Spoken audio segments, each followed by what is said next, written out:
ഇനി കാണാം വീട്ടുകാര്യം.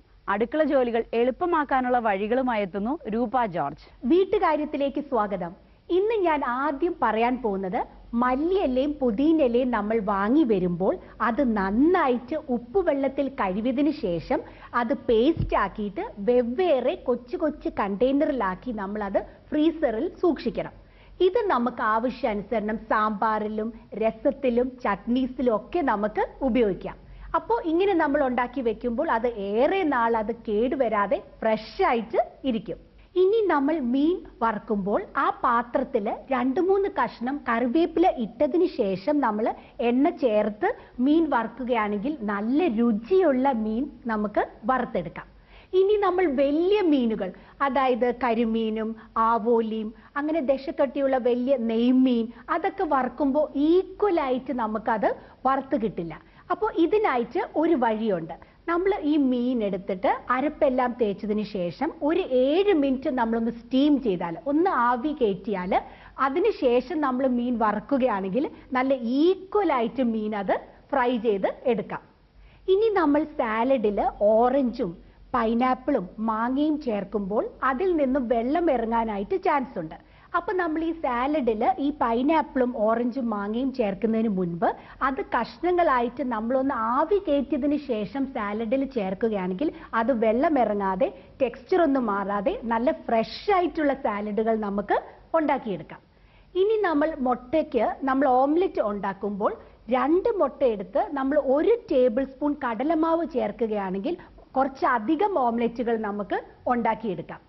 അതുപോലെ തന്നെ ക്രിസ്റ്റൽ ഗ്ലാസുകൾ നമ്മൾ വിനീഗർ ചേർത്ത് തുടക്കുകയാണെങ്കിൽ നല്ല തിളക്കം കിട്ടും. ഇനി നമ്മുടെ ഡൈനിങ് ടേബിളിന്റെ ഗ്ലാസ് തന്നെ എടുക്കാം. അതിൽ പ്രാണിശല്യം മാറ്റാനായിട്ട് ശകലം ഉപ്പുവെള്ളം ചേർത്ത് നമ്മൾ ഡൈനിങ് ടേബിളിലെ ഗ്ലാസ് തുടക്കുകയാണെങ്കിൽ പ്രാണിശല്യം കംപ്ലീറ്റ് ആയിട്ട് മാറിക്കിട്ടും. ഇനി നമ്മൾ വീട്ടിൽ നെയ്യ് ഉണ്ടാക്കുമ്പോൾ ഒരു 4 മണി പെപ്പറും കൂടി ചേർക്കുകയാണെങ്കിൽ അത് കേടുകൂടാതെ ഏറെ നാൾ അത് ഫ്രഷ് ആയിട്ട് ഇരിക്കും. ഇനി നമ്മൾ രാവിലെ ബ്രേക്ക്ഫാസ്റ്റിനായിട്ട് പുട്ട് ഉണ്ടാക്കുമ്പോൾ പുട്ട് കുഴയ്ക്കുന്ന സമയത്ത് അല്പം ഉപ്പും കൂടി ചേർത്ത് മിക്സിയിൽ 2-3 തവണ ബീറ്റ് ചെയ്ത് എടുത്തതിന് ശേഷം നമ്മൾ പുട്ട് പുഴുങ്ങിയെടുക്കുകയാണെങ്കിൽ നല്ല മൃദുവായിട്ടുള്ള പുട്ട് നമുക്ക് ഉണ്ടാക്കിയെടുക്കാം. ഇനി നമ്മൾ ലൈം സ്ക്വാഷ് ഉണ്ടാക്കുമ്പോൾ അല്പം ഏലക്ക കൂടി പൊടിച്ച് ചേർക്കുകയാണെങ്കിൽ നല്ല ഫ്ലേവറുള്ള ലൈം സ്ക്വാഷ് നമുക്ക് ഉണ്ടാക്കിയെടുക്കാം. ഇനി നമ്മൾ ഏലക്ക മിക്സിയിൽ പൊടിക്കുമ്പോൾ അത് എളുപ്പം പൊടിഞ്ഞു കിട്ടാനായിട്ട് സ്വല്പം പഞ്ചസാര കൂടി ചേർക്കുകയാണെങ്കിൽ അത് എളുപ്പം അത് പൊടിഞ്ഞു കിട്ടും. ഇനി ഈ ബാക്കി വരുന്ന ഏലക്ക പൊടി വെച്ചിട്ട് നമ്മൾ ചായയിൽ ചേർക്കുകയാണെങ്കിൽ നല്ല ഫ്ലേവറുള്ള ചായ നമുക്ക് ഉണ്ടാക്കിയെടുക്കാം. ഇനി നമ്മൾ തേങ്ങ പൊട്ടിക്കുന്നതിന് മുൻപ് അത് ഫ്രിഡ്ജിൽ വെച്ചതിന് ശേഷം നമ്മൾ അത് ഉടയ്ക്കുകയാണെങ്കിൽ അത് എളുപ്പം അത് ഉടഞ്ഞു കിട്ടും.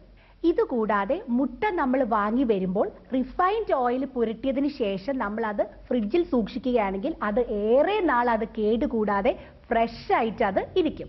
ഇനി നമ്മൾ കാപ്പിപ്പൊടി വാങ്ങി വരുമ്പോൾ അത് കൊച്ചു ചില്ല് കുപ്പിയിലാക്കി നമ്മൾ ഫ്രിഡ്ജിൽ സൂക്ഷിക്കുകയാണെങ്കിൽ അത് കട്ട പിടിക്കാതെ അത് നന്നായിട്ട് അത് ഇരിക്കും. അതുപോലെ തന്നെ ഫ്ലാസ്ക് നമ്മുടെ വീടുകളിൽ ഉപയോഗിക്കുന്നില്ലെങ്കിൽ 1 സ്പൂൺ പഞ്ചസാര ഫ്ലാസ്കിനകത്ത് നമ്മൾ ചേർത്ത് വെച്ചാൽ അതിനുള്ളിലെ ചീത്ത മണമെല്ലാം മാറിക്കിട്ടും. ഇനിയിപ്പോൾ നമ്മൾ ഫ്ലാസ്ക് എടുക്കുമ്പോൾ തന്നെ പഴയ മണം ഉണ്ടെങ്കിൽ തന്നെ കുറച്ച് ബേക്കിംഗ് പൗഡർ ഉപയോഗിച്ച് ഫ്ലാസ്ക് നന്നായിട്ട് കഴുകിയെടുത്താൽ ആ ചീത്ത മണമെല്ലാം മാറിക്കിട്ടും. ബ്രേക്ക്ഫാസ്റ്റിന് ഇടിയപ്പം നമ്മൾ ഉണ്ടാക്കുമ്പോൾ ഇടിയപ്പം നമ്മൾ കുഴയ്ക്കുമ്പോൾ ചൂടുവെള്ളത്തിൽ കുഴയ്ക്കുന്നതിനോടൊപ്പം അല്പം നെയ്യും കൂടി ചേർത്ത് കുഴയ്ക്കുകയാണെങ്കിൽ നല്ല മയമുള്ള ഇടിയപ്പം നമുക്ക് ഉണ്ടാക്കിയെടുക്കാം.